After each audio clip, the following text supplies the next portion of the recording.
It is 1 o'clock. Good afternoon. I'm Lucas Panzica. The Titans off the practice field at Ascension St. Thomas Sports Park for training camp 2023. We are officially 1 week away from preseason game number 1. One move made yesterday from the Titans, cutting offensive lineman Jamarco Jones. This comes after Jones was kicked out of team drills multiple times this week, most recently on Thursday for an illegal block thrown against linebacker Chance Campbell. And big breaking news in the world of college football from Nicole Auerbach of The Athletic. The Big Ten expected to officially approve Oregon and Washington as new members later on today. So the Pac-12 becomes the Pac-9 and then the Pac-7 as the Big Ten continues to expand. It is race weekend in Nashville. The Big Machine Music City Grand Prix action starts today with the race happening on Sunday morning on the streets of downtown Nashville. Blaine and Mickey broadcasting live from Nissan Stadium to kick off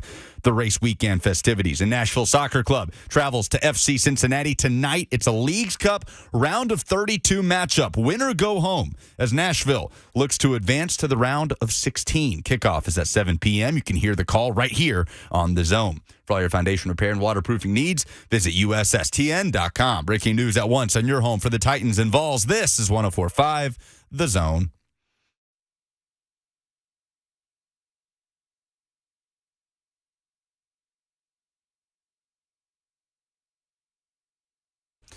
Welcome in, Blaine and Mickey on 104.5 The Zone on a Friday, kicking off race weekend, the Big Machine Music City Grand Prix.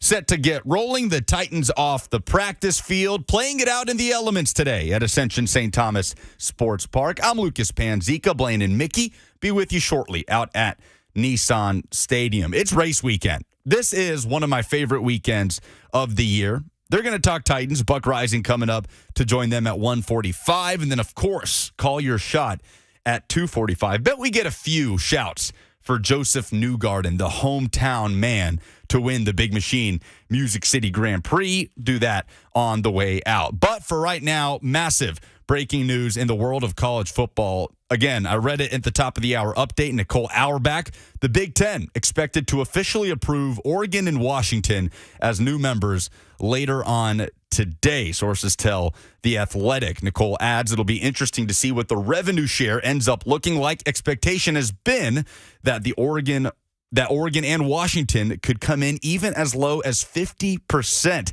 as what every other Big Ten school is getting as far as the media rights package is concerned. And that tells you just how dire straits the Pac-12 is in when it comes to media rights deals. Patience is what Commissioner George Kliavkoff preached at Pac-12 Media Days just a few days ago. Patience has appeared not to be the move for the Pac-12 that we're watching. Music City Malik on the Zone TV chat says Pac-12 dying slowly. It's been a crazy 12 hours in the world of conference realignment in college athletics, and the Pac-12 appears to be the next victim. Zone TV, YouTube, Facebook, Twitter, and Twitch, where you can hang out with us. Lucas Panzica with you, holding things down until Blaine and Mickey get set up and ready to roll out at Nissan Stadium. 615-737-1045 to join the conversation. So just in the last 12 hours or so, Pac-12 looked like it was about to have its media rights deal with Apple TV, a unique streaming-only deal, ready to roll. And it looked like the Arizona schools, if anything, was going to move the needle on this and send things going one way or another. It was going to be Arizona and Arizona State, both of which are run by the Arizona Board of Regents. But instead, it's the two big guns left in the Pac-12 after USC and UCLA have already bolted in Oregon and Washington. Hubie on the Zone TV chat says, RIP the Pac-12. This stinks for me. Mickey Ryan out there at Nissan Stadium. Think you got you guys connected. Mickey, I know for you as a college football fan, this has to hurt. For me as a college football fan, this hurts because this is different. When we talk about the world of realignment, it's always happened in college football, and we understand that. But this feels different. This doesn't feel like a world of college football that is meant for the consumer, if that makes sense. Well, college football hasn't been meant for the consumer in a long, long time. You know, as soon as all – and by the way, we just went on quite an odyssey to join this program, so it's good to be here. It's good to be anywhere at this point. Well, first we like to thank Dante as well as Dave there bringing us up here with all the blockage and all the traffic there, man. Appreciate what they do. Dante, the shuttle driver, Lucas, he was a clutch performer. As well as Kirby. Kirby was like managing a mission to get us over here, man. It was amazing. This is Kirby's specialty, is resolving quick issues, quick thinking, and, man, he is the best in the business for that for sure. So, yeah, we want to thank everybody involved in that. Yeah. I mean, we left at 12, so, sometimes that's how it works out. But we're here now, man. Appreciate you, Lucas, holding the fort, man. I can hear the cars. I can hear it. That it feels real. What's y'all's vantage point like right now? What are you seeing out there as you can hear the vrooms? Tennessee whiskey, make it count. Jack Daniel's food truck, Dandies. We cannot see the actual course. Well, I have to stand up and move. Right. Well, we have to stand up. Right. But we have to stand up and move out in the middle of the parking lot. So we're in the south end zone, looking south. So if we turn east concourse of the stadium, Kirby parked the van between us and the cars to give us a little bit of a noise barrier here. Yeah. But there are cars racing, Lucas, less than 100 yards from where we are. Oh, yeah, it's probably 30 yards. So Blaine, grew up in Indianapolis. He's Mr. Indy 500. He feels right at home with this Thunder running past us. Yeah. We also got a big screen right here next to us, Victory Circle. You can see the actual race on the big screen too. Them qualifying everything else, so you can see everything there too as well. Yeah, Music City Grand Prix, big weekend. This is it, and we are right in the middle of everything. So in the south end zone, outside of the south end zone for the Titans, food trucks, all sorts of stuff to do. Once you kind of get in here and pass security, we came through about 100 miles per hour on 2 hours on a golf cart, on two wheels rather. But there's cars here and cars going by, and man, you got all the people who are just, this is their whole world. They got their RVs set up everywhere, so there's people camping and all sorts of stuff. Yeah. But we're in a happening spot, that's for sure. We sure are. So if you're out here, you're coming out here, come by and say hey to us. You haven't made plans, you need to get out here to the Music City Grand Prix this weekend and just check it out. Concerts and car races and everything in between. Lucas, I know you and Buck have spent a lot of time out here on race day. Blaine, I know you've been here. Yeah. But I also went to the party. They had a big-time party there at Four Seasons last night. Saw Kayla emceeing some things. And my invitation must have got lost in the mail. Well, my invitation was my wife knowing the head guy at Pinnacle, so that's how I got to go. I was not on the – saw your man Mark Mariani. That's big time. Hunter Hillemeyer. I mean, if we were just talking about athletes, it was all kind of, celebrity-type people there. But it was really cool. Teresa used to work for the Titans, now has her own PR firm. It was all kind of people all over the place, man. I don't want to leave anybody out and not say, but, those are guys I was kind of talking to. We was kind of mixing and mingling the whole time. So really, really, really cool event, man, jumping off, as well as saw Cruz, of course, there over this whole event and some of his partners. So, yeah, man, it was a nice kickoff with just nice views from Four Seasons out there, looking out to the water and everything, man. Just amazing, just kind of think about where Nashville has come from to today, man. This is the happening city, man. So this is pretty cool. Well, to be a part of all the growth. To think that we're sitting outside a football stadium, that you and your teammates moving here. Oh, man, I didn't even think about it that way. It's the house that the Hitman built. I would say Aaron and Eddie built. Well, you built it too. So our butts are basically up against the football stadium here next to us. And then right on, like Blaine said, 30 yards away, these open-wheel race cars. Yeah, that's pretty cool. And it sounds like we're in the middle of a race right now. Man. And Lucas, I don't know how much you can hear them around us, but it is loud. We have on like the big Kirby 1970s can ear. Yeah, he was trying to protect us old guys, man. Yes. And our hearing, man. He didn't want us to lose our hearing too. I'm picturing you guys in the golf cart you said that got you here, like somehow at some point doing a lap with the rest of those cars on your way here. Oh, it was too. Yeah, we was rolling. A lot of people involved in that, man. So that was pretty cool, man. But yeah, we're ready. We were on our own big machine mission to get into the Grand Prix, man. So we was already getting revved up. Lucas, you were asking me, I think you were talking about this, finishing up a lengthy update as we were driven around the stadium about the college football changes. When all the realignment stuff really started in earnest, and you had, when you had, like, I always think about this. People only think about football and maybe basketball when they think of realignment. So they think about taking a football team and putting them on a plane and flying them however many states away that they're flying. Well, that's one thing. But when you start thinking of your budget for athletics, the tennis team's got to go there, and the bowling team's got to go there, and the baseball team's got to go there, and volleyball, and men's volleyball if you got that. You know, a lot of teams have thrown caution into the wind as far as their budgets a long time ago. You know, if you're part of something like the SEC, the footprint's pretty solid. You know, you expanded as far west as Texas and Oklahoma, but you kind of have a kinship with everybody. You're in the same part of the country. But some of the other conferences are so spread out now. You know, when you have the two schools from the West who committed to join the Big Ten, and now whatever the latest realignment stuff is, and we've been riding around on the backs of cars and planes and trains and automobiles. Does Lucas know? Do you know where the Oregon-Washington situation is? Or Pete Thamel was kind of all over the top of all of this. Well, it's been an insane 12 hours with the Pac-12, where it looked like they were on and they were off, they were alive, they weren't alive, and now it looks like this is the final nail in the coffin. I've gone back to Nicole Auerbach's tweet, where it's as definitive as it gets. She says this is an hour ago that the Big Ten expected to officially approve Oregon and Washington as new members later today. So there are formalities to be had as far as a vote goes with current member institutions. That's all expected to go over. T's will be crossed, I's will be dotted, and the Pac-12 went to the Pac-9, now going to the Pac-7, and we're going to have Rutgers softball taking Tuesday night flights to Eugene, Oregon for conference games. Well, yeah, that's where the money's involved, and so they don't care about the travel. That's obvious, or the athletes and the time change. Sure. I mean, that's really big going West Coast. But, yeah, that's what big bucks do. So I'm interested to see. So was it finalized on Arizona going to the Big 12?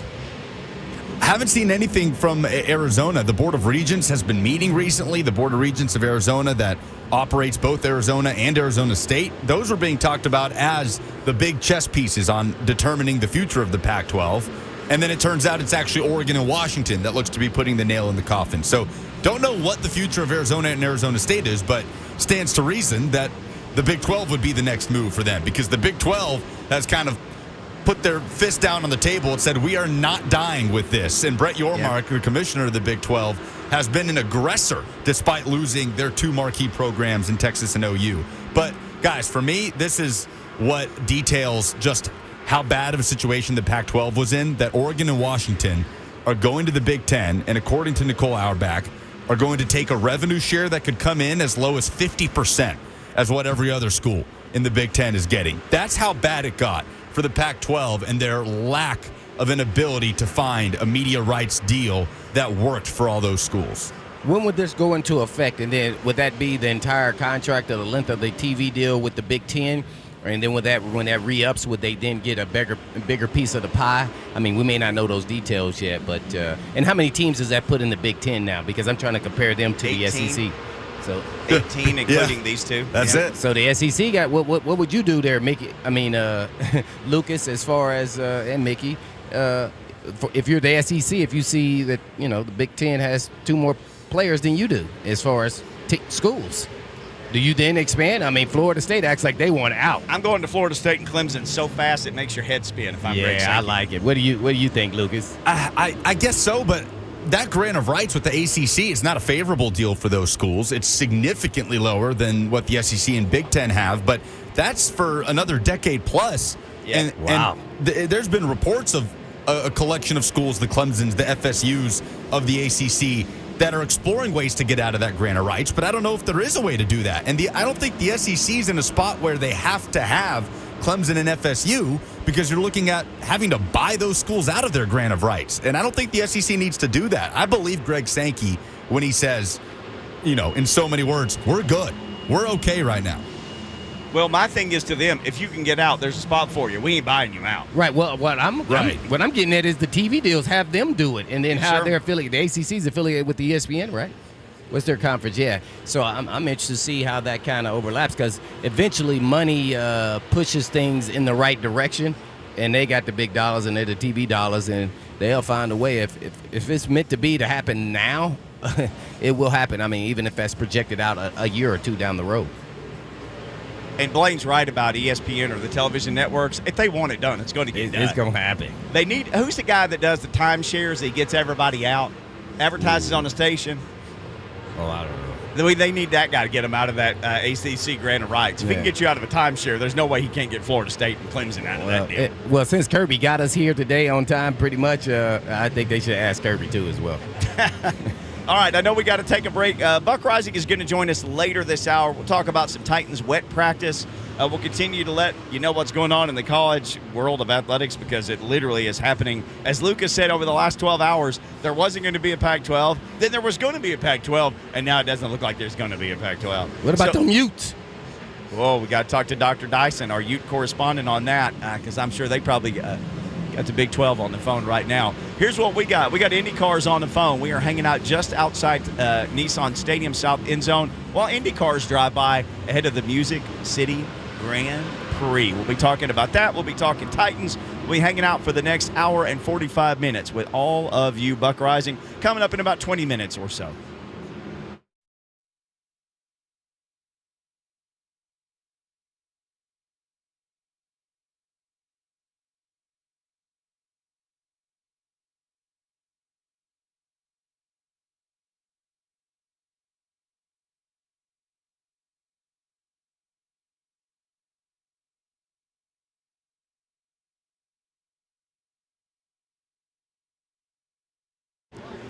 You know, you probably don't have a fleet of Indy cars, but you probably got a lot of stuff that you'd love to have in your garage, right? Maybe you got a lot of stuff in there, but you got so much stuff in there you can't park your car in there. That's where the experts at Hello Garage come in when it comes to the absolute best in the business. Michael and his crew at Hello Garage, not only do they have the best garage flooring, you go to the Titans headquarters. We spent a lot of time there. They essentially have a garage-type flooring on all the stairwells and things. It looks amazing. Think of how well that would look in your basement or your business, or maybe even your actual garage. Hello Garage has got the best flooring in the business.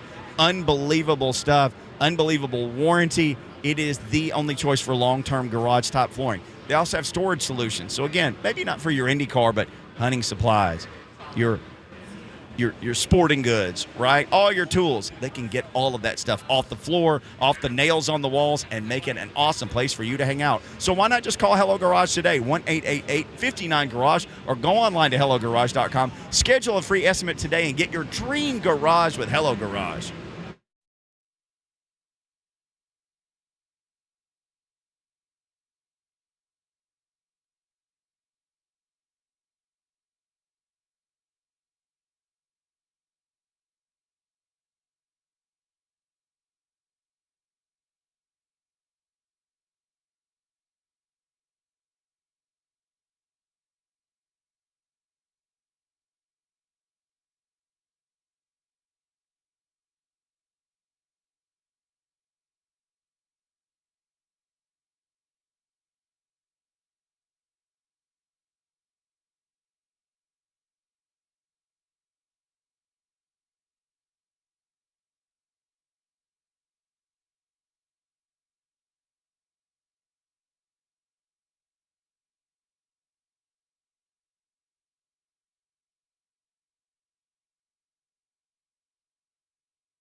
Blaine and Mickey, 104.5 The Zone, live just outside of Nissan Stadium at the Music City Grand Prix. We are right here. Cars are running on the track. There's a light rain falling, but the cars are burning up the track here. Literally, as Blaine said, 30 yards away from us. It is going down. It's just like the old days for me, man. Just it sounds like your old neighborhood in Indianapolis. Only thing's missing, I don't have my grill out here. We cooking and listening to see and tracking and listening to the radio just like we're doing right now, and then see who's winning and everything else, having a good old time. You got food trucks, so they're grilling for you. Yeah, I'm today. about to go over there and get some of that one, man. That's the dogs, man. What kind of dogs they got over there? That's what I was going to go check out too, man. You know who would know? Buck Reising. Oh, he hangs out at all the cool places like Daddy's Dogs. I'm sure Buck Reising would tell you what his go-to order is at Daddy's Dogs. What's up, Bucko? How you doing, man? I'm great. I actually know Daddy very well. We did a celebrity DJ set for our buddy Josh Black at the Buchanan Street Festival. Mm-hmm. Yeah, that's the same guy. Well, they also got another. The Soul to Go is the one I was talking about. Ooh. Soul to Go. Yeah, that would look it's off the charts. Listen, Daddy's Dogs has saved too. my life many, many times, boys. Late at night, I'm sure. But brought to you by Two Rivers Ford, home of the non-commissioned salespeople. So let's just get to this. Jamarco Jones had a second practice in a row where some stuff happened. The blank that hurts the team, as Vrabel might call it. And that rascal was on a quick trip out of town by yesterday afternoon. Yeah, right when we turned the curve after we left the studio. Boom. Yeah, news always drops at 3:01. Man. How surprised were you of that, man? Not at all. Don't be an idiot. Get out of here. Get out of here with slapping people after the play on a regular basis. Back-to-back practices like this? Wait 1 minute. So, if Lawan can be a ding-dong, why can't he? See? Because Lawan's good at his job. Because he's a better player. Yeah. Oh, because he makes more money. So don't act like there's other people not doing ding-dongery things. Oh, no, I'm not disputing that at all. That's what you said. Oh, get out of here. You're slapping people. Well, with Lawan slapping people? Sure. He's getting fined for it. Sure, that's a three-time Pro Bowler. I don't give a damn who Jamarco Jones. He was not at the time. Wait, when are we talking about, Blaine? What are we talking about? When he first started doing it, I was the only one actually defending him, and just like I'm about to do with Jamarco Jones, because at some point in time you have to make tough decisions. I would have gave him one more shot. And the reason why I say that, because guess what? I liked his nastiness. Mate, you're not supposed to do it to your teammate. I would have made him apologize to the guy in person, one-on-one. I want to see if he was sympathetic to it, and then apologize to the team. I would have gave him one. You know why would I give him one more time? Because it wasn't about his ability. It's about, guess what? He was competing to start at the tackle position. And as a coach, I want to be in a favorable position there, and I want the best guy that I got on the roster right now. And obviously, he was competing for that spot. So I'm going to give you one more ding-dongery act, and then I will ask you. But right now, you're not going to cost me my job, because guess what? We're going to look back at this, and if whoever they put out there doesn't work, it's going to be on Vrabel. Because, see, he could have waited one more time and gave him one more shot, even though that was an illegal hit, and you do not do that to your team. Guess who did the same shot, though? He just didn't knock him out. Kinsey did it to Monty Rice the day I was there. The exact same thing, except he ain't as big as Jamarco Jones. See? Well, Kinsey can get tossed, too. And frankly, I had that same energy for Lawan. You remember the Kansas City game with A.J. Brown got in his face? I mean, I thought he should run away. His teammates are supposed to protect him. You know who your teammates are and what personalities they are and what they bring to the table. It's up to you to protect yourself and protect your teammates. Fair, but Blaine, answer me this as somebody who's been in these situations. You have to have somebody that you can trust and not be a dope out there. You can't trust him. It's 3 practices that he's had these instances, and 2 of them back-to-back. Three practice. Well, it was 2, wasn't it? He had 2 back-to-back. He had an incident last week with Arden Key in the first week of practice where he slapped the Guardian cap off him like he was Daffy Duck sending his beak around his head. Then he gets into it with Jeff on what would that have been Tuesday before coming back out. And guess what? I love that it was Jeff. Guess why? Because guess what athletes do? They go after the best, the king, the Kong.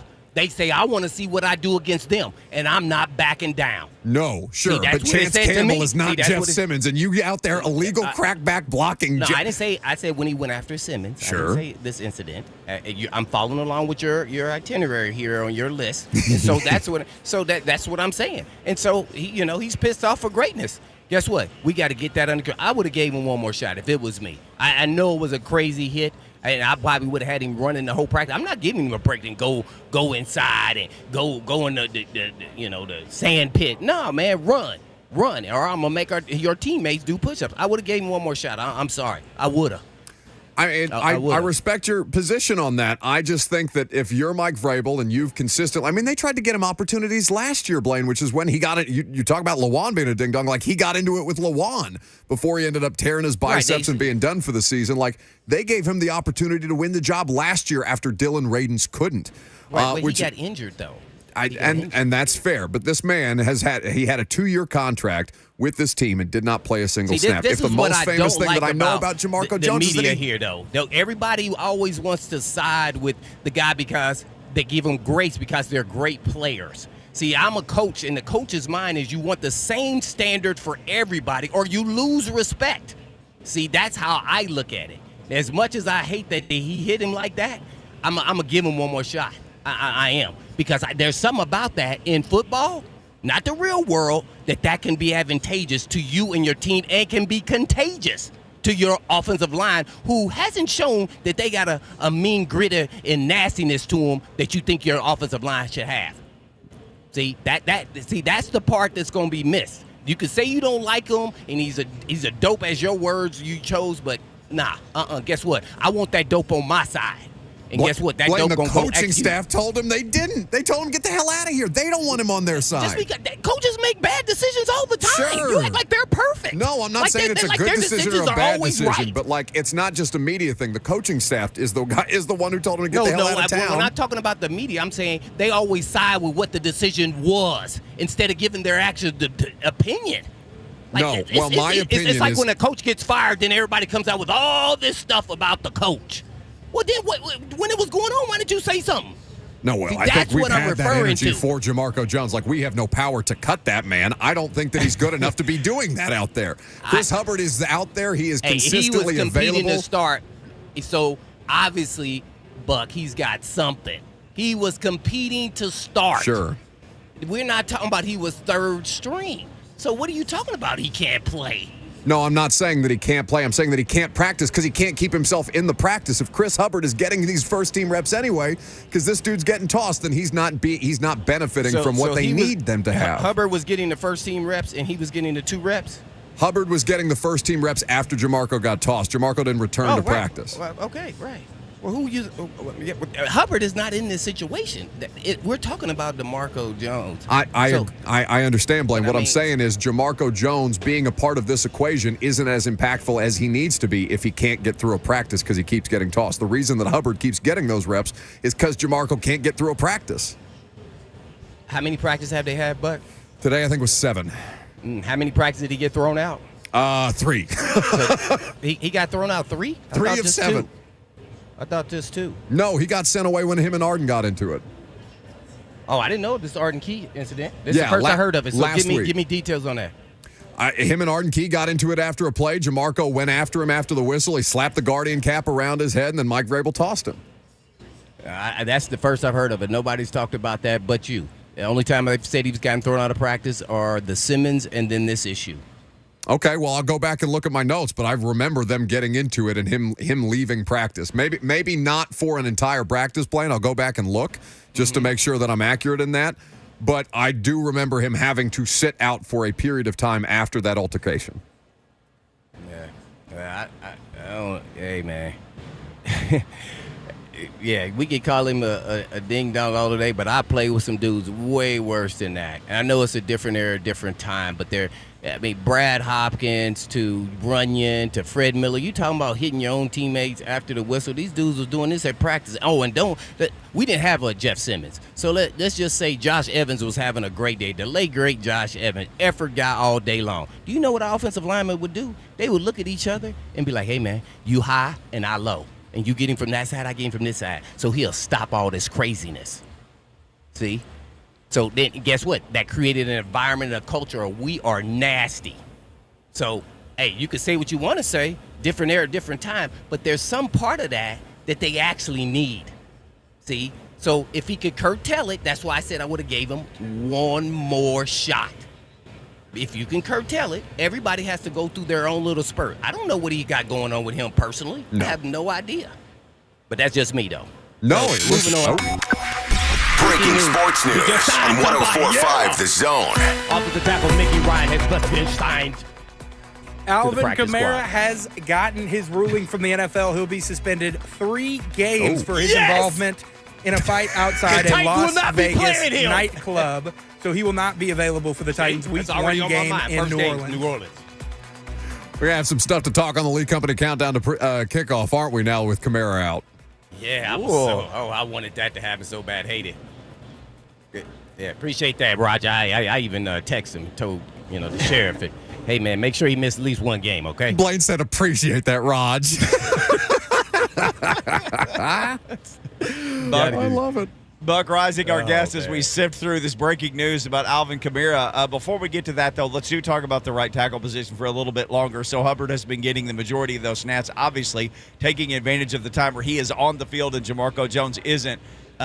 He's a nice guy, though. Good mannerisms and, man, such a good person. Man, good people don't make it in the National Football League. Stop this, Well, man. Peter Skoronski. I know plenty of bad people who are good football players. I don't know if Peter Skoronski's a good guy or a bad guy. Seems like a good guy, but he was asked by a scrum of reporters again today, like, okay, you and right tackle and you and where are we? And he essentially said, no, I'm still a guard.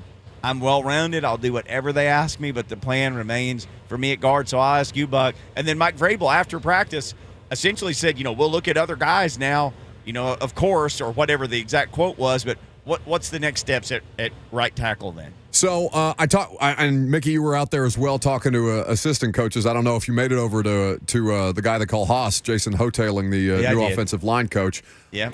But basically, he echoed that same message. They like Peter for the versatility. They prefer to see that versatility on the inside where they know they need him more than they might need him at left tackle or maybe in this instance right tackle, having to learn another position on the different side of a line, which we've seen has proven a challenge for, good to great players. A lot of people struggle with that flipping of sides type of situation, not just as turnkey as you'd like. Now, there is Jalen Duncan, who has seen some reps, not many, but some reps at right tackle, and Hoteling mentioned to us yesterday that he is somebody that they're just trying to get comfortable with a variety of different things. They're trying to make sure that he is available to operate as a swing tackle if need be. It looks like Hubbard and then OJ, but OJ got hurt today at practice. John Ajuku, number 61, who's an undrafted rookie who had been getting reps with Jamarco prior to Chris Hubbard's signing at right tackle. He left the field under his own power today, and they were practicing in the elements. So you don't want to draw conclusions where they may not be. They're gonna bring back Jones for a minimum wage. Listen, Blaine, if he can stop slapping people, it's fine. Just stop slapping people. He got to do it. He hasn't learned how to sneakily get his shot in. Yeah. That's really what it is. Oh, man. sure. Jeff been spitting on offensive linemen for years. He does it. He does it subtly. Yeah. Mm-hmm. What's your confidence level in this O-line right now, just with everything that's going on? Oh, a 3, probably. Okay, still a 3. No, okay. I mean, what evidence other than they continue to turn over the right tackle spot have I had to? I mean, I know to their credit, they did play better in pads. Mike Vrabel said they had better pockets when they got in pads. You could tell that the offensive line came out personally on Monday to try and make sure that they could win a day. The defensive line had certainly been getting the better of them. And by the way, on Tuesday, when they threw more stuff at them, when they were running some more of the stuff that the defense is actually going to run as opposed to just rushing the quarterback, you saw some stunts, you saw some games. Up front, you saw guys like Amani Hooker or Elijah Molden coming in on whether they were blitzes or those zone exchange pressures where they're sending a corner or an inside linebacker as the fourth rusher and dropping an edge guy into coverage. Like, they definitely threw some more stuff at them on Tuesday that you saw them kind of have to adapt and struggle a little bit with and then try and get a handle on. But, again, if I would say that if the thing that I'm most confident about with that line is the rookie first-round pick who's never played the position that he's currently playing before, I would say that a 3 is fair. Hanging out with Buck Reising Show, right here on Blade and Mickey. All right, Buck, I'm watching the quarterbacks. Tell me what's your observation, in particular, the second and the third quarterbacks. Man, because I'm starting to like what I see. especially at the numbers, the possibility of them keeping 3 quarterbacks. Blaine, I think Malik has done really, really well. I really do. Based on last year as a sample size, I think that he has acquitted himself well in terms of the growth that they asked him to make. Now, again, whether it's good enough remains to be seen. This is practice. The fact that he's improving on footwork and operation and all these things, that's the kind of stuff that you want to see him implement in a game. And certainly a little more than a week from today, 8 days from now, we'll have the first in-game measure of these two since we saw Malik in the regular season, and with Will Levis as a pro. And Levis was on the radio show today. By his own admission, struggled after having I think now 3 nice practices in a row prior to practicing out there in the elements. And he didn't want to make excuses about the rain and throwing an NFL-sized football for the first time in weather and stuff like that. But beyond that, they seem to continue to want to give him those second-string reps since he got that first opportunity to do so.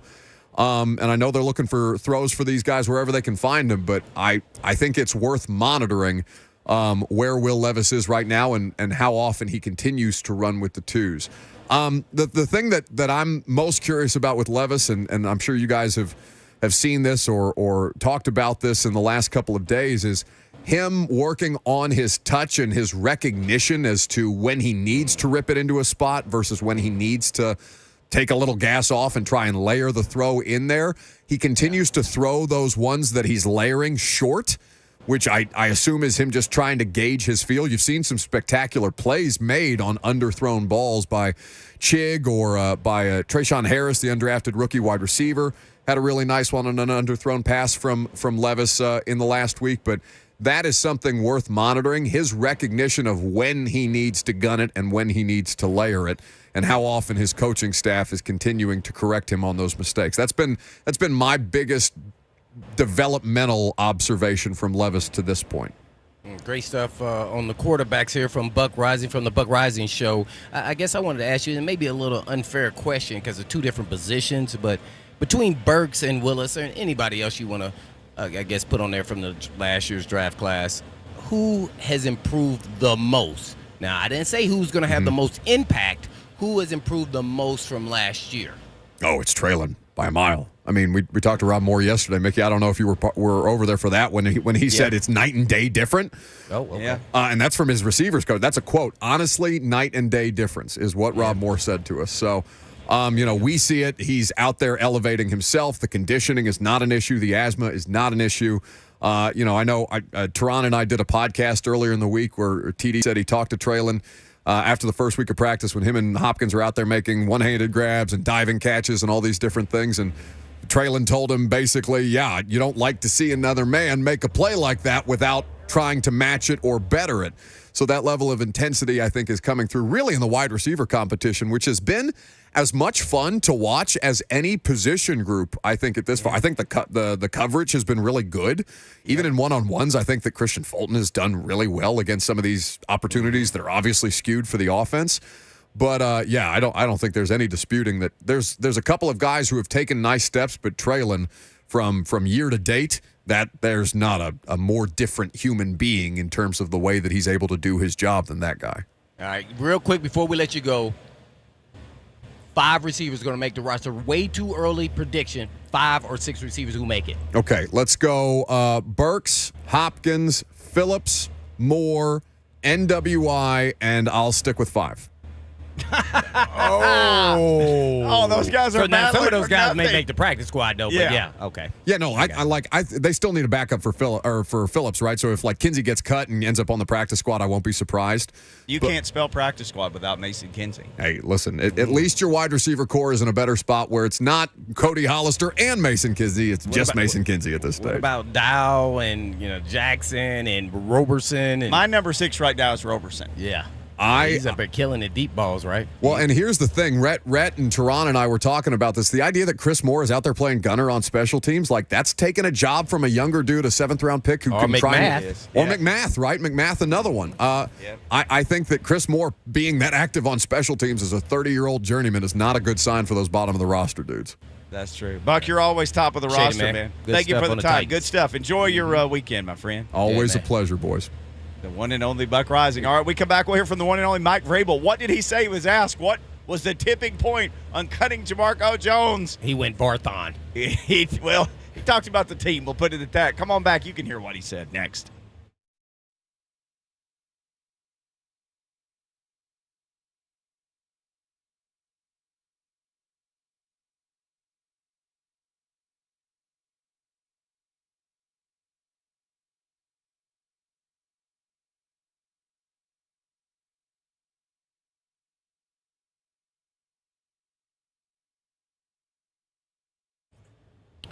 For many of you who have lived here a long time, you already know Eurofix has been in Middle Tennessee area for your European car repair needs now for 24 years. And we've all gotten to watch them grow. But I don't know about you, but I love watching a hometown business take off. Well, we're now proud to announce the 5th location in Mount Juliet for Eurofix on Mount Juliet Road, right across the street from Dairy Queen. And Eurofix can serve you in Franklin, Hundred Oaks, Murfreesboro, Belmead, and now Mount Juliet. Pretty cool getting to watch a small town mechanic starting in a barn in his backyard of a single wide trailer and now grow to 5 locations repairing thousands of cars each month.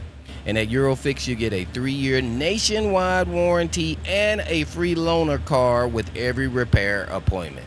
And all you have to do is just give them a call at 844-EUROFIX. That's right, 844-EUROFIX, or you can just visit them online at myeurofix.com. That's myeurofix.com. But always tell them Blaine's your job.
What do you say about that 2 o'clock? Blaine and Mickey, 104.5 The Zone. So Jamarco Jones cut off the team yesterday officially by the Titans right about 3:01. Of course, as soon as we leave the parking lot is when they do all their official business. We weren't able to speak to Mike Vrabel yesterday, but as the media, we were able to speak to Mike Vrabel today. He was just essentially asked about the decision. Jackson, I don't know if you have it as well, but there was a follow-up question about how long they've even known each other. Do you have that part too, Jackson?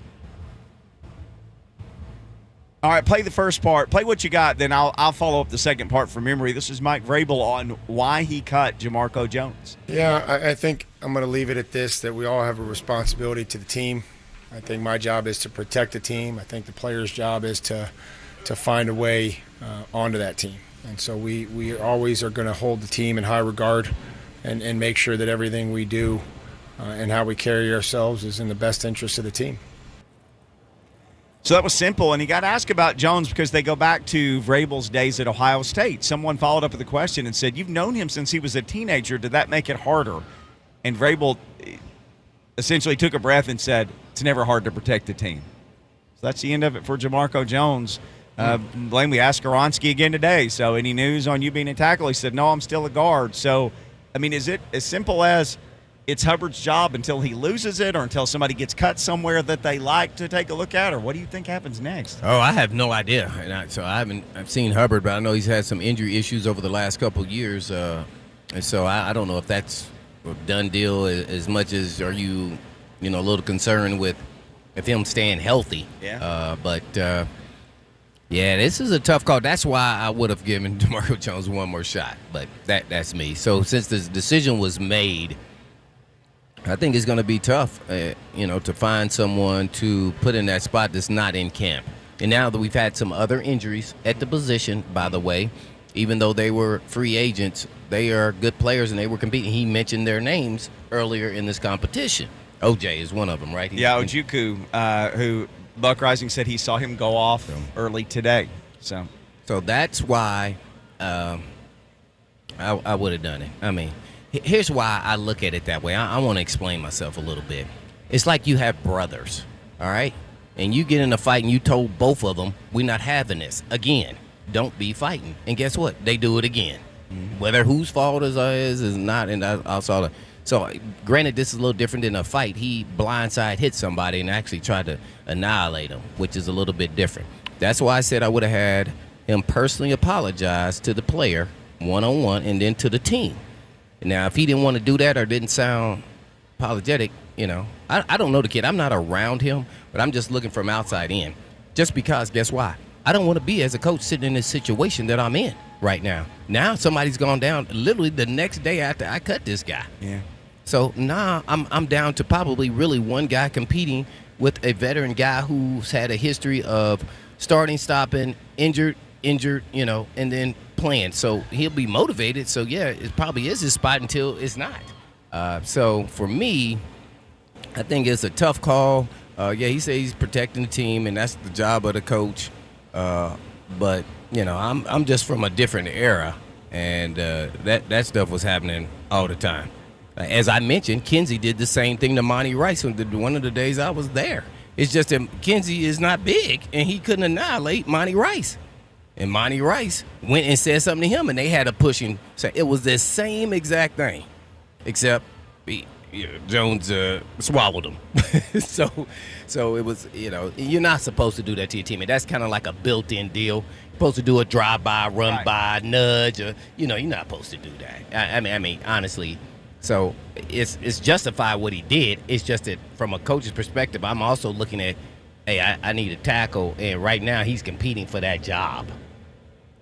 So was that worthy of me cutting him?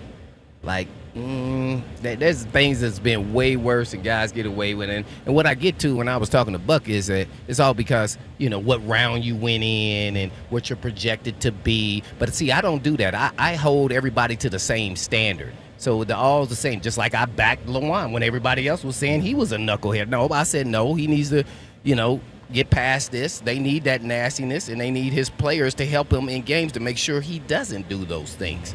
So I've been really consistent on that, and especially when you're talking about a team like the Titans who, is a middle road team is trying to get over the hump. So they need the best players they can get, especially the O-line. where they're trying to develop some chemistry. We're hanging out just outside of Nissan Stadium. South end zone is where we are. You can come by and see us. There's a big stage, bunch of stuff set up here. We're easy to find if you're out here in the fray. If you were thinking about coming out here, you need to think about coming out here. You can go to MusicCityGP.com for more information. There were actually cars racing. When we got here, there was a little bit of rain. There are dryers on the track now, so it may turn out to get loud again before this afternoon's over with. 3HL will be out here this afternoon, so you'll hear those Indy cars screaming by. We've been meeting some drivers, and people have been coming by saying hello.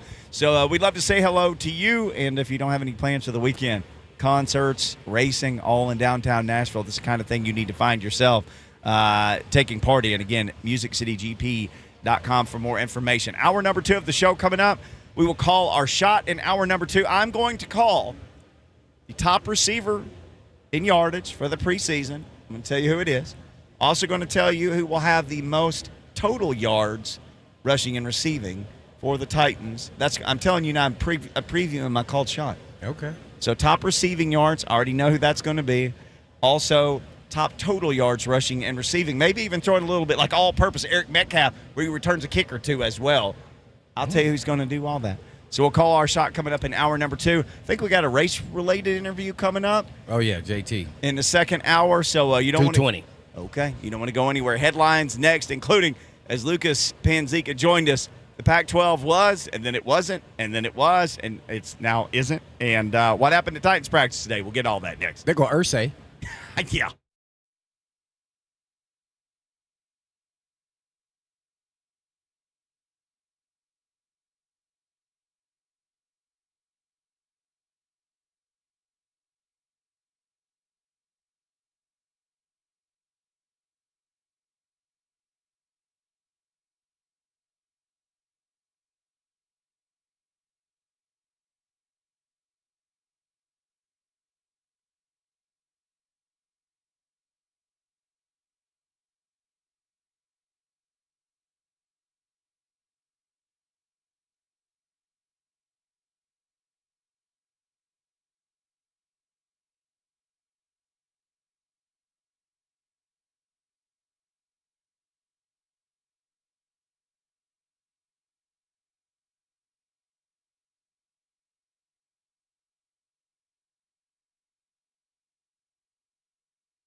Good afternoon. I'm Lucas Panzica. The Titans got off the practice field earlier this morning at Ascension St. Thomas Sports Park, making a move on Thursday to waive offensive lineman Jamarco Jones. This comes after Jones was kicked out of team drills multiple times this week, most recently on Thursday for an illegal block thrown against linebacker Chance Campbell. NFL news impacting the two-tone blue. The league is suspending Saints running back Alvin Kamara 3 games for his role in a fight outside of a Vegas nightclub in 2022 on Pro Bowl weekend. Kamara will not be available for the New Orleans Saints in the season opener when the Titans travel to New Orleans. And another wild week in the world of conference realignment in college athletics, as the Big Ten expected to officially approve Oregon and Washington as new members later today, according to multiple reports. It is race weekend in Nashville. The Big Machine Music City Grand Prix action starts today. The race happening Sunday morning on the streets of downtown Nashville. And Nashville Soccer Club travels to FC Cincinnati tonight, a Leagues Cup round of 32 matchup. It's win or go home as Nashville looks to move on to the round of 16. Kickoff is at 7 p.m. You can hear it right here on The Zone. For all your foundation repair and waterproofing needs, visit USSTN.com. Breaking news at once on your home for the Titans and Vols. This is 104.5 The Zone.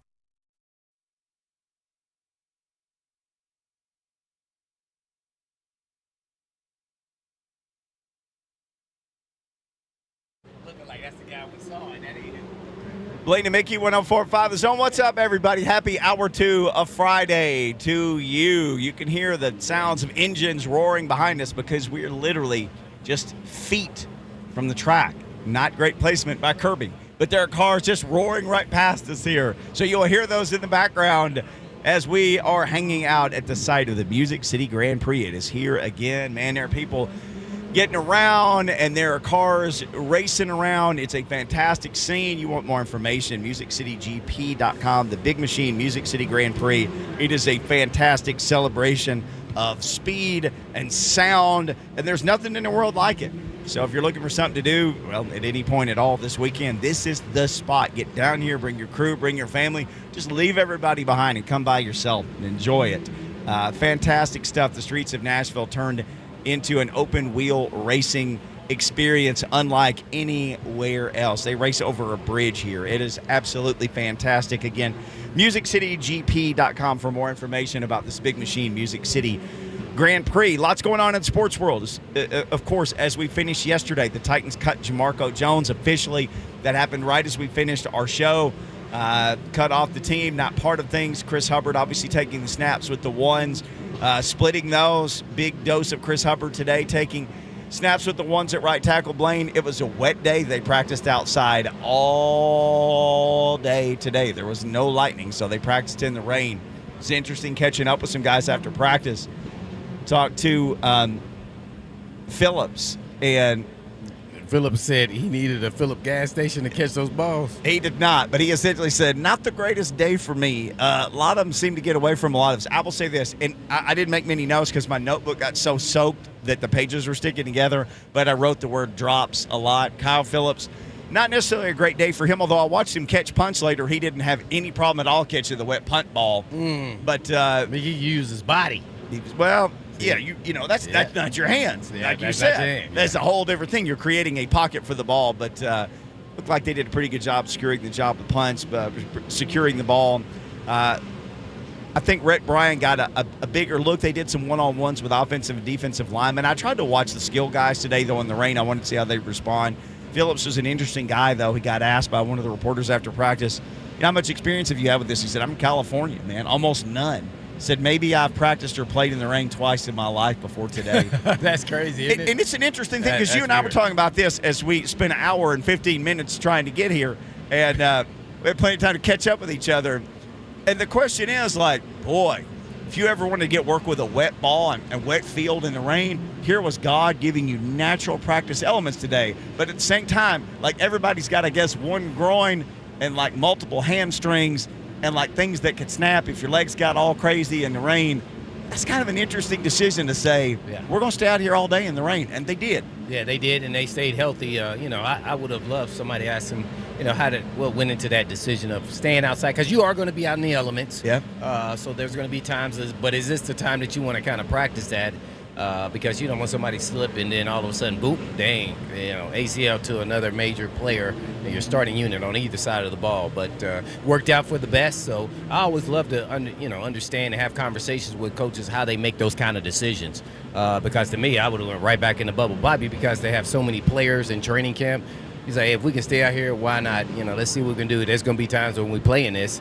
But to me, that's more when you already got your roster down to the 53 or so. But he made the right decision because nothing happened. So great, at least as far as slipping and everything else, it's just their hands, and it does make a difference out there catching the football when it's wet. So they definitely learned how to manage through that. A lot of PBUs today, a lot of DBs still got their hands on the ball, but there were just times where you see a guy, high point the ball, catch it with his hands, where the ball went through like a lightning bolt through their hands. So wet, unable to corral. Any interceptions off of those, Larry? Nah. No, I don't. If there was one. It was raining so hard at times, and I don't have my notes in front of me. Again, they were useless. It was also blurry and wet. But a lot of balls hitting guys in the shoulder pads, things like that, where get on them and hit them. But they was trying to pipe catch with their hands, and then it go through their hands. Right through their hands. Yeah. So it was an interesting day in the elements for the team. Not a lot of highlights. I want to say there was one real nice play maybe by Burks and one-on-ones. A couple of sideline routes, just basically go routes by DeAndre Hopkins with 26 Fulton in coverage. Both times unable. One was more of like a DB making a play. Fulton, the other time he was right there. Hopkins tried to corral it with one hand, but Fulton in his hip pocket the whole time, couldn't corral it. So I'll say did D-Hop catch that one? Nope. Didn't catch it. One-handed up over his head, reached up, just couldn't get it down. A wet ball, tried to get one hand. Yeah. But I'll say this, Fulton is everywhere he was today. Fulton had a good day, man. Hey, I'm gonna say this: if the way his body looks, if he plays like how his body looks, he can become a number one corner in this league.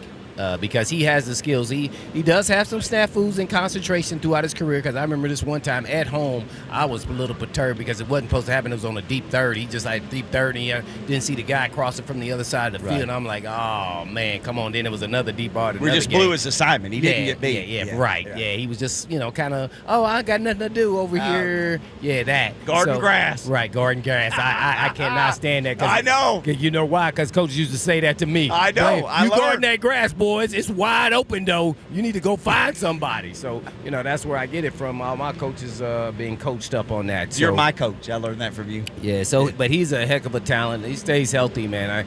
They can say what they want to say, but if he stays healthy, and that's, let's say he plays, most of the games and maybe miss a couple here or there, but he going to get paid. I'm talking about $100 million. Oh, he's going to get number one corner in this league. Yeah, he's all that. And guess what? He's wanting that challenge to go against a Hall of Fame caliber type player. Notice he's always trying to go against D-Hop in one-on-ones, and he knows that's the hardest thing. Not to say he's winning all of them, but he wants to see what it's like going against the best, and that kind of builds his confidence to that next level of confidence. Yeah, I'm confident. I know I can start in this league. I can do some good things, but can I shut down one of these elite guys? And you get to go against them, in practice daily. So I love that, and he's taking on the challenge to see if he can get it done. I think he potentially can be that guy, especially the way the league is set up now, to be a number one. Yeah, because nobody's shutting anybody out anymore. But if you hold an elite receiver to under 100, you're doing a great job. The rules don't allow it anymore. Right. They don't allow it. Yeah, like I was holding and all that. They can't even do that now. So everything's advantageous for the offense to have success and put up points, and that's what the fans want to see. We're guilty of it too. We're sitting there always like, no plays made. Well, you're only rarely referencing to offense. There were a lot of defense today, though. Right. Making his good there was plays, a lot of plays made on the defensive side. So it's human nature, and that's how it's looked upon. I mean, unfortunately, that's just the way it is. So, that's cool too. But, hey, as long as the defensive guys are getting paid and doing their job, that's the best you can do. And I think he could potentially be that guy. If he stays healthy, man, if he's not here with the Titans, man, he's going to be somewhere. They got to settle the pecking order at inside linebacker, whoever with Azeez Al-Shire that's going to be, whatever that's going to look like. I'm going to start calling him Jeez. Just call him a player, man, because he looks like one. But if you look at their first 11 guys, that's a solid 11 guys. Yeah, I'm super nervous about some of the people that are behind some of them, especially in the secondary. I'm nervous. But at the linebacker, you got Z's and who's with him? Gibby? Or is it Gibby Rice? some, Rice some. Who was doing the rotation? Who started the rotation with Z's? Honestly, today, by the time they did any team stuff, You I were was so drenched. far away. I was so wet, and my notebook was so drenched. But it's been some 50, some Gibby, some Rice.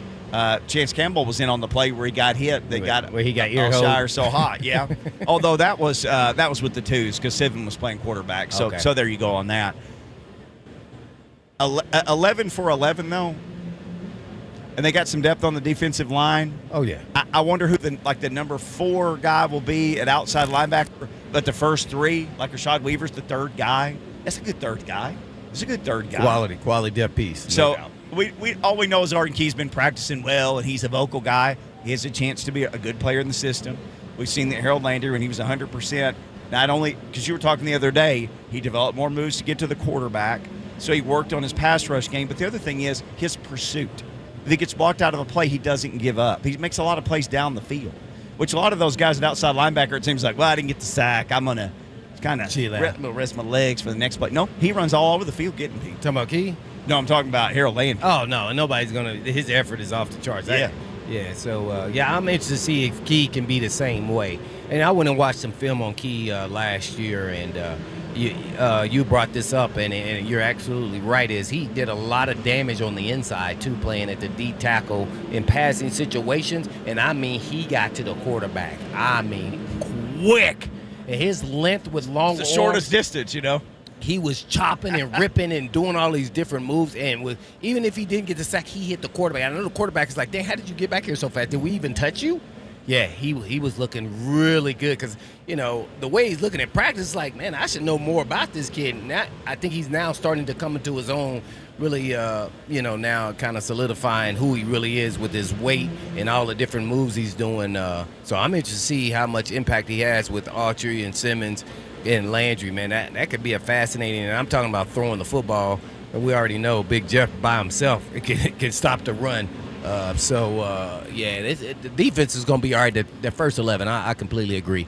I'm concerned now is not with the wide receiving core. I think everybody now is kind of in their spot is the offensive tackle position, really. And Dillard's starting to show that, he's that athlete because he's kind of starting to move around a lot better and protecting, and Key's not dominating now. Key is like, I got one here, one sack all at practice. So he's starting to come around. It's easier to run around them when you have no pads. When you put the pads on, things kind of start slowing down for those offensive linemen. Now they can use some leverage and get on some of those pads. So let's see now what the other issue is, because now you cut Jones for being a ding-dong, and now you got to figure out who's that guy and who's your depth piece for 6 weeks. Or you're going to pick somebody up who gets cut, or somebody's out there. As a tackle that's not on this team is going to be on this team, is my opinion. See, and I don't like that starting right, there's the no season. continuity. Yeah. Yep. And now he is out wide, so it's kind of a solo deal, but that really only applies to, when you're doing the one-on-one, blocking. So, man, that makes me nervous. Chemistry is key with those offensive linemen. They got to work as one, as a unit, and almost like they can use sign language and just know what each other's going to do, and that's from playing. And everything is about timing. When I say that, I'm talking about when the running back hits the hole, and he hits it perfect on the time. So if the time is not up and then you double down and go to the second level, if it doesn't work out right with the chemistry, man, you could be like, oh, man, you were supposed to hit this sooner, or you were supposed to hit this later. That all hurts the chemistry of the team and the timing of the offensive line. 2 other big notes. One about the Titans, and, of course, if you're a Vols fan, this will be of interest to you. Alvin Kamara, as you heard in Lucas Panzica's update, has been suspended by the NFL for 3 games. So bad news for all fans who are fans of Alvin, which all of us love watching the guy play. Yeah, no doubt. Good news for Titans fans, though. He ain't playing in game number 1 or 2 or 3, and they play Titans in game number 1. Yeah, I like that. So for that reason, we go to break. And the other, Oregon and Washington set to join the Big Ten. So if you're a Pac-12 fan, save all that stuff you got that says Pac-12 on it. It will be a collector's item pretty soon. All right, we come back. We're going to talk some Music City Grand Prix. Got a guest coming up. You got JT, you said? All right, we'll find our guest. We'll talk a little racing. We'll keep you going on this Friday edition of Blaine and Mickey next.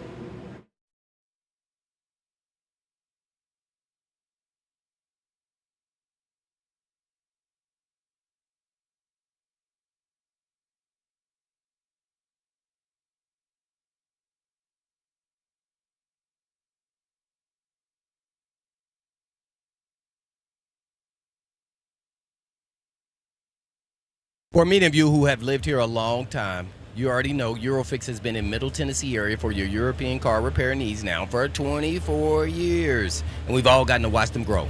But I don't know about you, but I love watching a hometown business take off. Well, we're now proud to announce the 5th location in Mount Juliet for Eurofix on Mount Juliet Road, right across the street from Dairy Queen. And Eurofix can serve you in Franklin, Hundred Oaks, Murfreesboro, Belmead, and now Mount Juliet. Pretty cool getting to watch a small town mechanic starting in the barn in his backyard of a single wide trailer and now grow to 5 locations repairing thousands of cars each month.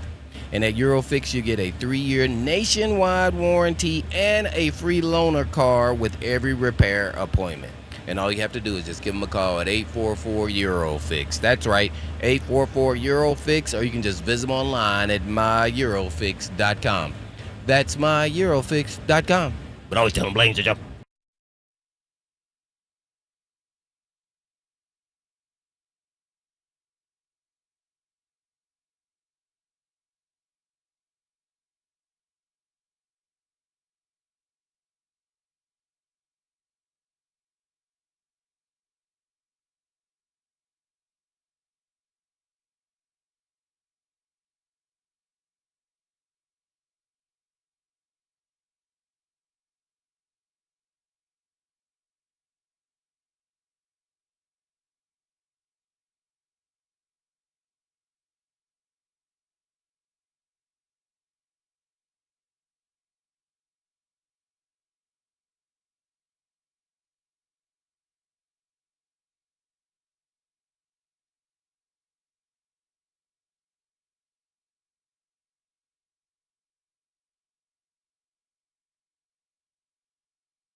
Blade and Mickey, 104.5 The Zone, live from the Music City Grand Prix. That's right, it is in downtown Nashville. All of downtown Nashville has been transformed into a fantastic motor speedway for the weekend. If you're planning on coming downtown, sure, you can enjoy music and all your usual stuff that you enjoy about coming to downtown Nashville, but you can also enjoy just fantastic Grand Prix open wheel racing, the new sound of Nashville, the Big Machine Music City Grand Prix.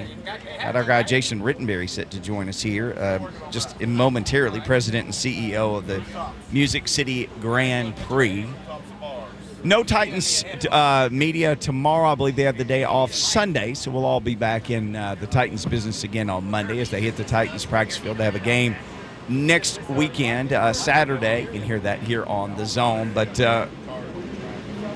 right now, let's talk a little bit of racing. Again, Jason Rittenberry, president and CEO of the Music City Grand Prix, is grabbing a seat between Blaine Bishop and me. Hey, you got your you turned around there. You got to flip that around. Yeah, Kirby. There you go. Kirby got you all. I was going to say, Kirby dropped the ball, I told man. him you didn't really need one, but you good to go. We could just yell To each other. Are you good now? You can turn that up if you need to. I'm good. I'm here. President, CEO of the Music City Grand Prix. So let me ask you this. I guess it's like birthing a baby. You work on this all year. So here's the baby. How good does it feel to hear the roar of engines on the track and see people out here having fun? No, the weekend is underway. It is amazing, and that's been my favorite part of my career. Ever since the first race, I was a young 25-year-old rookie general manager of a NASCAR track. But that day, when I stood on that stage and they started the cars and I welcomed all those fans, I knew that's my moment for the year. And it's no different now. 23 years later, here we are in Nashville. You know, born and raised here, seen this city from the time I was born till now, and to see us racing on the streets, it's just amazing. I always try to tell people when it comes to car racing, because I'm a race fan. My son and I love watching racing. He's a huge car fan. And I always tell people, you can watch it on TV, and people say, oh, it's boring if they're just driving in circles. I say, let me ask, have you ever heard it? And they say, what? I say, have you ever heard it? And they go, I said, you have to hear it. The other thing is, so these things are basically, they're like airplanes. They're so, just the velocity and how they sound. Well, the other thing is the torque and how quickly these cars get going, how agile they are. And then, because people think top end speed, track like this is not necessarily about top end speed. It's about agility of the car, the ability to pass, and the few opportunities that you have to use the course. You know, as as somebody who's a teammate to you, try to get around people. People don't know racing until they actually watch racing, Jason. I would agree with that 100%, and I would add to hearing it. I would add feeling it. Woo, yeah, so when we you're feel it when here. you're sitting in the right stands, and the cars, 25, 26 of these cars pass you at, depending on the part of the track you're sitting in, anywhere from 120 to 200 miles an hour. You feel it. You feel it. And you said something cool a minute ago because you talked about the agility and the passing and if they are going in circles, that is kind of boring sometimes. But we're racing on the streets, downtown Nashville, 11 turns, and Jay Fry spoke at a luncheon earlier this week, president of IndyCar, and he shared a fact. Our race last year had 315 passes in 80 laps. So people talk about an exciting race. This is not boring. We had 315 passes. And for the F1 fans out there, just to throw a number, they had 758 passes their entire 2022 season. We had 315 in one race. Oh, Nashville does it all right. Jason Rittenberry putting these cars on the streets, president and COO of the Music City Grand Prix. Big Machine Music City Grand Prix. Yeah, no doubt. Jason, I guess tell the fans what their experience here being at the race and some of the different things I got going on around the race, not just the race. Man, I see all these trucks out here and things for your kids and everything else and food and everything else, man. Anything you got in particular that you guys are doing differently than last year or through your experiences of here now the third time, right? Yep, third time. And that's one of the things we do in the offseason is listen to our fans and what they want to see on site, what activations, what entertainment. And you see a little bit different event this year than we've seen the last 2 years. we've added a kids zone this year. We haven't had that in the past. Nice. So a lot more family activities. We've learned that over the first 2 years. People want to come out, especially on Saturday. I'm still a kid. Can I get in the jumping thing, man? Absolutely. Go get in the jumping thing. As long as I don't bust it or nothing. And another thing you'll notice is a change in the music. I mean, obviously being Nashville, being Music City, being home of country music. First 2 years, 99% country music on the stages. So this year we mixed it up a little. We got some rock. We got Vince Neil and Motley Crue. And Saturday night, Flo Rida. So that's something I'm going to that, man. Flo Rida, I'll be there. Nobody expected us to come out with Flo Rida at the Music City Grand Prix, but we did, and it's going to be an awesome show. I was at a show with him in St. Louis for a NASCAR race back in June, and I'm telling you, our fans are in for a party tomorrow night. Yeah, he knows how to party to the tardy, that's for sure, man. Speaking of party, we was at the kickoff party, I guess, last night, man. Kind of take us through what that's been like in the entertainment there. We had Kayla MCing some things there, but a lot of heavy hitters of you guys, CEOs, COOs, and everything else of the race and partners and everything else, sponsors. So, man, that was pretty cool just to be a part of it and being there. Yeah, that was a pretty fancy event. Four seasons. Yeah, it was 4 seasons. Four seasons, real bougie. Yeah. I had never been to 4 seasons. That was my wife's second time, but that was my first time going to an event there. So it was pretty cool. So that was our champions party. So the purpose of that and the reason we have that is twofold. One, it's to thank our partners and our sponsors and the people that helped make this race possible for us, but also, two, to honor those champions. So we had both of our previous year champions, Marcus Erickson from year 1, Scott Dixon from year 2, both there last night.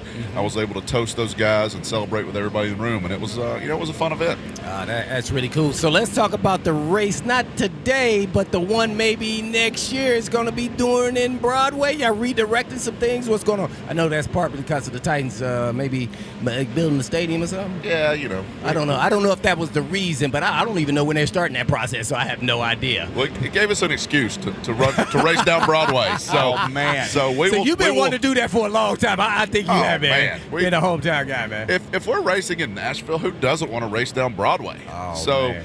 That was key year 1. We wanted to race down Broadway. We knew it would never happen. We knew the city would never go for that with a first-year event, brand new event. But 2 years in, we've proven ourselves. I think we've proven ourselves as a good community partner, a good partner to city, to Metro. We've done everything they've asked us to do. And so I think we've built some trust there, obviously. And not only with the city, but with IndyCar. We've proven ourselves as a top-notch event. If you ask a lot of people on the circuit, we rank up there in the top 2 or 3. We like to say number 2 behind the Indy 500, and it's in a whole world of its own. That's his hometown right there. It's Mr. Indy 500. I've been to many of those, man. I enjoy it, man. So to bring the race here, man, it's super exciting for me, man. It brings back memories. As we all know, we have different memories as kids. So, I was part of that debutante ball, around the racetrack in the pace car and all of that, man. So I was, heavily involved in the Indy 500 throughout my lifetime. Yep. Yeah. So elevating this event was just natural, the next step for us and for IndyCar. Not only new circuit, racing downtown, racing around Broadway, but also crowning a champion here in Nashville. So our event will move from August to September, the last race of the year, season finale. Yeah. So next 3 years, we're going to crown the champion here on Broadway and celebrate that champion on Monday night, the night after the race. So not only crowning a champion, but celebrating a champion with a victory lap celebration. It's going to be down at the Skimmerhorn. All right, so this is the course already. You already know what you're going to do. We already know what it is. That's it. Oh man, we're racing over the bridge, hanging a right at Ascend, going down first, left on Broadway for 4 blocks, left on 4th, past between the Skimmerhorn and the Hilton and the Walk of Fame Park, right past Bridgestone headquarters, U.S. headquarters, up to Korean Veterans, hanging left, back over the bridge. There you have it, man. They already have cool. it. They have, not only haven't even finished this weekend, they already know what's next year going to be like in the course, man. Pretty cool, man. You guys are a step ahead. You got it going on, man. Jason Rittenberry, our guest president, CEO of the Big Machine Music City Grand Prix. So I have to ask you this. Like, it takes people with vision in a city like Nashville. That's what makes Nashville Nashville, is because there are all these crazy people who are like, well, why don't we just do this? And so then they write up the plan and go take it to whoever allows them to do it, and they do it. What's it like to go to a city and say, we would like to bring really fast cars and have them just drive all over the city? We're going to put up all these walls. We're essentially going to shut the city down for a weekend and drive the fastest cars, the fastest race cars on earth around. Is that okay with y'all? what is that ask like the first time? Yeah, I was Dead wondering, serious. like, who was if I was Ramsey or anybody? Butch Spirited got to be Spirited. It was Butch. Oh, I knew it was Butch. Yeah. Had to 99 be problems, Butch. but a Butch ain't one. That's right. But Butch made it happen. Kirby, So, stop doing that, man. interesting story. In the time we were making this ask was a volatile time in the mayor's office in Nashville. So do tell. He said volatile. I like how you presented that, volatile time. I mean, in 2 years' time, we went through 4 mayors in 2 years. So we told this story 4 different times until we finally got approval. But, kudos to Mayor Cooper. He supported us from day one, right when he was elected. He supported this race. He was invaluable in making it happen, and now he's the one that made this happen for us for 2024 and for 3 years. We have an agreement with the city for the next 3 years. So, awesome. it's a big ask. Yeah. It's not We want your city. we want to close down the street for a couple hours. It's not that. Yeah. And so, looking back, we're very fortunate that we did have the support of all 4 of those mayors. So all 4 were in favor of it. However, none of them wanted to race over the bridge. The first 3 told us no. We getting the inside info right here, man. Actually, just the first 2 told us no. We didn't even ask the third one. And then one night, You got discouraged? yeah, we just, forget it. We won't race over the bridge. We thought it was a cool idea, but guess not. But Mayor Cooper actually called Matt Cruz, our partner, and said, "Hey, Matt, why are we not racing over the bridge into downtown? That would be a really cool visual with the downtown in the background for television." It is sick on TV. And he said, "Mayor, we would love to do that, but your 3 predecessors told us no." And Mayor Cooper said, "Well, we want to do that, so change the course." So within 3 days, we had a new course. Our track designer drew up a new course. We presented it to the mayor. Got all the approvals from the mayor, from the police, fire, NDOT, Public Works, all the people that we had to get approvals from. But I'll tell you this, of all the cities that I've done events in my career, and I'm still involved with other events in other cities, Nashville has the process down. They know how to host events. Metro government knows how to run these events, and it's not a lot of cities you go through, you're months and months and months of bureaucracy and waiting to get answers, and you know how it goes with the government. Nashville has a process down, and we talked about Butch, and I think he's probably the reason to think, or the person to thank for a lot of that, because of all the events he's brought to the city. And I think the NFL draft was probably the best thing that ever happened for us as the Music City Grand Prix. Oh, yeah. Because that really showcased Nashville to the world, and that got IndyCar's attention. Wow. And that was part of helping us get this event done. Man, we on all the inside information. I love it, man. Well, I That's what love we're it here because for. because you never get to know the we're here the other for, side of that equation. I know we talked a little bit about next year, but how does that affect like the scheduling and the timing of the different races or events that you're going to bring here and other places too? So how does that work? Well, next year, because we're going to be downtown, because we're racing down Broadway, the race days are going to be a little bit shorter. We have 6 racing series here this weekend, 6 different classes of cars. Next year, we're going to cut that way back. So we're going to be down to 3, just because a little bit different next year versus this year. So we close this entire race course on Wednesday night at 8 o'clock, and it doesn't open again until Monday morning. Next year, we're going to open up Broadway each night. So 2nd and 3rd Avenue will be open. The racetrack will be open. We'll still be able to cross traffic. Wow. So our cool. agreement with the city is we're going to be on track racing from 11 a.m. to 6 p.m. each day. Track will open up. Broadway opens up. It's just like any other night on Broadway, except there's a racetrack in the middle of it. It's the most You gotta national thing ever. You got to make sure Kirby's not involved in all of this. All man. this missing is like Kenny Chesney directing traffic. Seriously. Man. I mean, that's all that's missing. You got to do something No, in the it has middle to- of the track, because you guys always do crazy stuff. Oh, we do. You need like the concert in the middle of the track, in the middle of Broadway, in the round, Oh, like Def Leppard like used to where's do. going to be Victory Lane and all Well, that? we're close. Okay. So if, You don't know yet? No, I know all this, man. Oh, okay. I got all the plans. Yeah, I see you. I see So you going through your brain right now. I we know will this. have I a see stage. Okay. And the round would be awesome on Broadway. However, be a little hard to race cars around it. So I mean, you got to, you move it like the Super Bowl stage that goes up and goes at the down. runoff of Broadway, so right in front of Bridgestone. Okay. So we're going to go down Broadway, hanging left on 4th. Right past that, right in front of Bridgestone Arena, that's where the stage is going to be. So when we open up the track and we open up the blocks and it goes from being a racetrack back to Broadway, we have the concert right there in front of Bridgestone Arena on Broadway with fans standing in the street, just like 4th of July. I feel like we can just say anything and you'll be like, yeah, let's do that too. Like, I feel like we want a Anything to chocolate get to the fountain, party. on 3rd Yeah. Avenue. Like, anything we say at this point, you're like, yeah, that's a great idea. Let's. What's the craziest idea that you didn't use, but you thought about it and was trying to like, oh, this will be pretty cool. You just didn't do it. Loop-to-loop over the Ryman or something? No, we actually had a conversation about putting barges nose to nose over the Cumberland and the track, not for the Indy cars, but for the Stadium Super Trucks, racing down and over barges nose to tail across the river and back onto Broadway. That would have been lit. Thunder on the Cumberland, man. Let's do that. We gotta that's get a no, that. though, I guess. Yeah, Well, it's it never was- a no until it's like it just dies. It wasn't a no. It was a That's interesting. It was go ask Coast Guard, and Yeah. then it was. The problem would be closing the river for 2 or 3 days, and the current is so fast on the Cumberland that it would take like 3 tugboats running the entire time to keep those barges from floating down the river. okay. The only thing faster than the Cumberland current is our racing. Let's do it. Yeah, I'm on board, I man. tried. It was. Yeah, see. It sounded fun. So. That's the craziest thing that I've thought of that we wanted to do. But I think we need to end on that note, man, right there. Hey, man. fantastic Over stuff. all the water. This man this gentleman is a visionary. Jason Redberry, President, CEO of the Music City Grand Prix, Big Machine Music City Grand Prix. Go to musiccitygp.com. Get more information. The schedule, it's all there. Just come all 3 days. We got your problems all solved. weekend. Party Yes, to the sir. tardy. Oh, this is where it's at. This is where we are at. For one more segment, we will call our shot. I got Big Titan shots. We'll call them next. You can jump in line 615-737-1045. You know.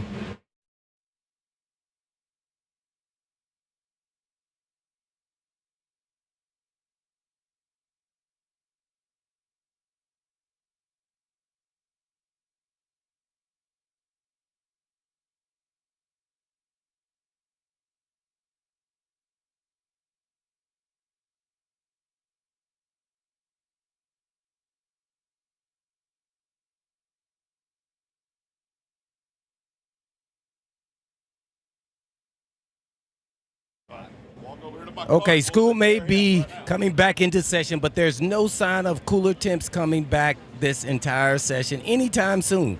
So while your kids are back at school doing homework, don't make your homework harder than it needs to be. And all you have to do is call on Cool Ray's trusted certified technicians to help keep your AC unit working efficiently all throughout the rest of the summer. And this includes no service fee with any repair. And Cool Ray still has industry-leading rebates. You can save up to $1,250 on brand new Star home comfort systems. Plus, they boost the lifetime parts and labor warranty on new Star home comfort systems, including $0 in repair costs for the life of your system. And don't forget, Cool Ray isn't just here for your HVAC needs. You need to schedule your free estimate of 2 of their most beneficial summer services. You can find out what may be hiding in your home's water, such as nitrates, chlorine, or other potential harmful contaminants with a free in-home water test from Cool Ray. So schedule your next visit online at coolray.com. No phone call, no wait, no worries. You pick the date and time that works for you. That's coolray.com.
Blaine and Mickey, 1045 The Zone. One more. Kirby. Blaine and Mickey, 1045 The Zone. One more segment for us here. It's time to call our shot. Boy, we're calling our shot next to a bunch of Indy cars. I'm going to call one shot. A bunch of people are going to have a lot of fun this weekend downtown Nashville. Come to the Big Machine Music City Grand Prix this whole weekend. There's all kinds of different races and concerts, and there's everything in the world to eat and drink. Your plans are made. This is what you got to do, man. This is a big deal. The city of Nashville just racing all over the place. It's going to be amazing. Call Your Shot brought to you by Chattanooga Whiskey 91, an award-winning small batch bourbon, the only Tennessee high malt featuring tasting notes of toasted honey and graham cracker. A real winner, available at your local retail store. Chattanooga Whiskey 91. Maybe you will watch racing while you enjoy some responsibly. This weekend, time to call our shot. I know we got our man Jackson Blaine back in the studio. Usually we throw it to him first. Jackson, let's call a shot, my man. What do you got before I make all my Titans proclamations? I'm going to go with the local guy, Joseph Newgarden. He's going to win the Music City GP in the hometown. Whoa. I like that. He's on fire, too, He man, is hot right now. It's a good pick. I picked him last year. And he came up short, see? So that's why you didn't pick him, because you wanted him to win. Right. Oh, no, I didn't want to jinx him. I wasn't going to say his name. Thanks, Jackson. Mm-hmm.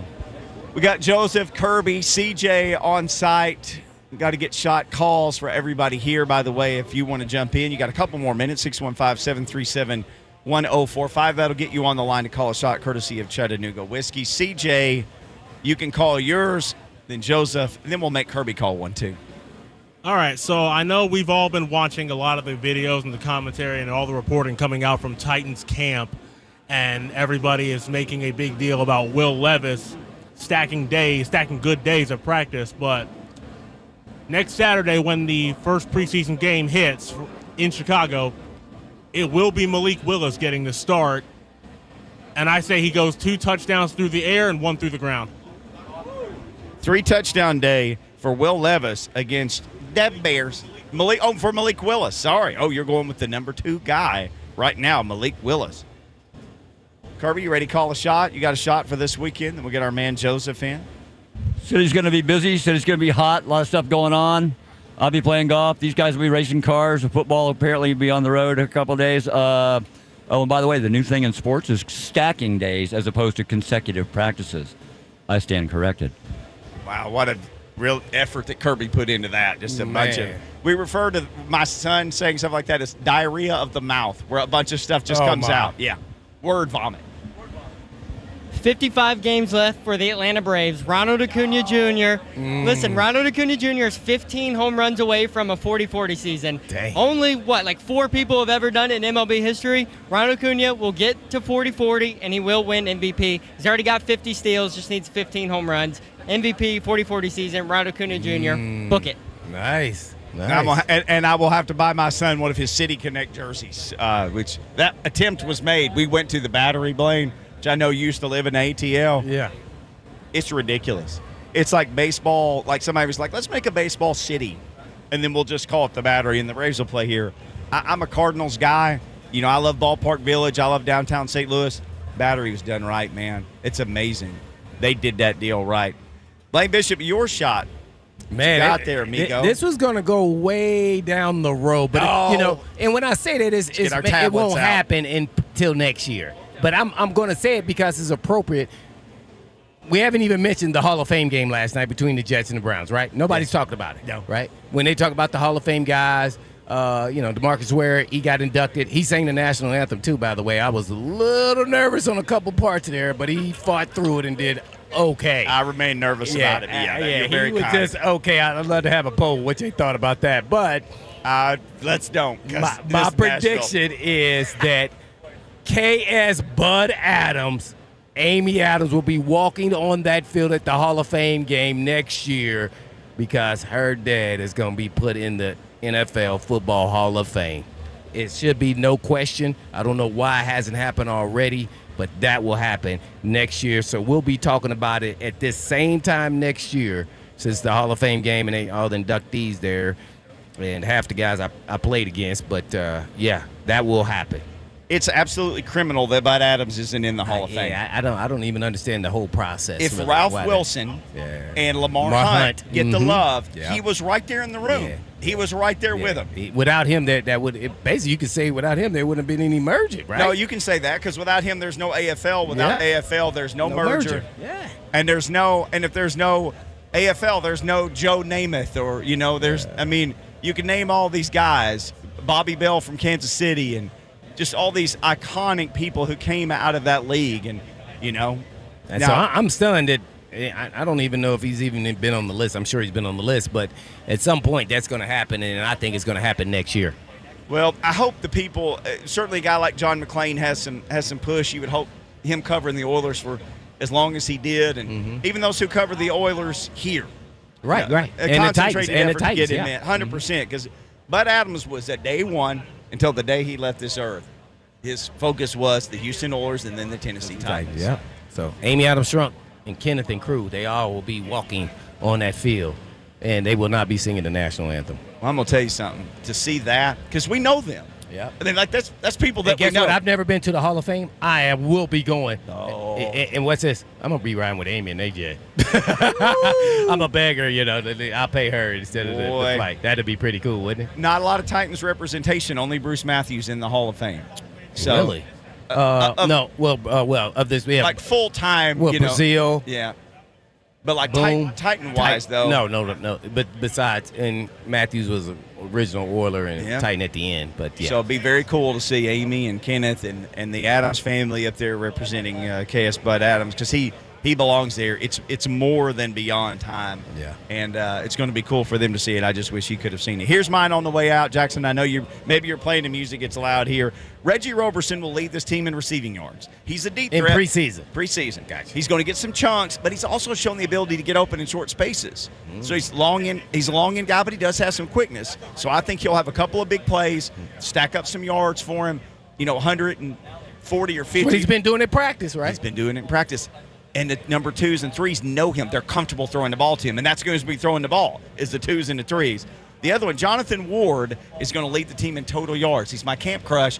He can catch passes out of the backfield. He can run. He's slippery getting out of the backfield. Jonathan Ward will lead in total yards. Next Friday, I will call like my sack leader for the preseason, my rushing leader. That's what I got for you today, though. All right. There you have it. Up until then, no. We got to go. 3HL's coming up next. Music City Grand Prix. More from 3HL. But in the meantime, in between time, peace.